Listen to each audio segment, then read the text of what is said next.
त्यांच्या राज्यात कायदा सुव्यवस्था लोकांवर दिवसा ढवळे हल्ले व्हायला लागले.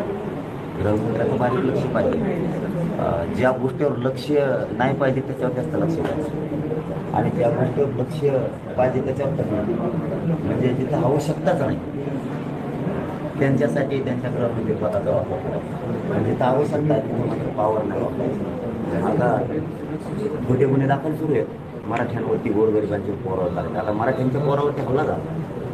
आता SP तातडीनं दखल घेऊन त्याला संरक्षण देऊन आरोपी पकडणार आहेत का? गृहमंत्री सुद्धा ताबडतोब आता ह्या आरोपी पकडून त्याला संरक्षण लावणार आहेत का?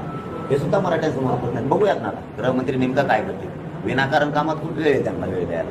मग आता हे गोरगरिबाच्या लेकरावर हल्ला झाला, दिवसा ढवळे जर असे मराठ्यांच्या लोकांवर हल्ले व्हायला लागले आणि फडणवीस साहेब गृहमंत्री असताना बघूयात आता किती न्याय देते. बाकीकडे वेळ आहे त्यांना खोटे गुन्हे दाखल करायला लावायला, SP ना सांगायला, पिंपळनेरच्या गाड्या धरायला लावायला, महिलांवरती गुन्हे दाखल करायला, कुठं पोराने हलक्या लावल्या, PJ लावले तिथं गुन्हे दाखल करायला वेळ.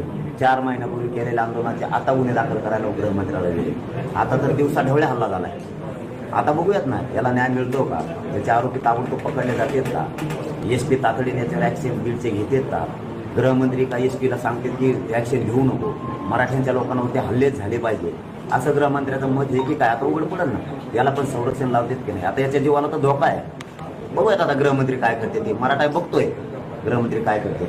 अमोल खुनेंना न्याय मिळतोय की नाही मराठा समाज बघतोय. पाटील, या हल्लेखोरांना काय इशारा असेल किंवा हल्लेखोर जे समजा आता हल्ले करतायत मराठ्यांच्या पोरांवर, ते तुमच्याकडून काय इशारा असेल त्यांना? सापडू द्या नाही, एकदा लक्षात येऊ द्या हे नेमके कोण आहेत.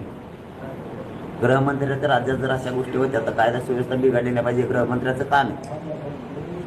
आता पोलीस अधीक्षकांना बीडच्या वेळ आहे की नाही? आता ह्या पोराला न्याय द्यायचा का नाही? SP बघतील ना त्याला संरक्षण द्यायचं की नको द्यायचं. याच्या जीवाला धोका आहे. मग याच्या जीवाला धोका असताना आता SP काय ॲक्शन घेते हे लक्षात येईल. आणि गृहमंत्री काय आदेश देते ते बघतो ना मी पण बघतोय की मराठ्यांवरती किती अन्याय करायचे.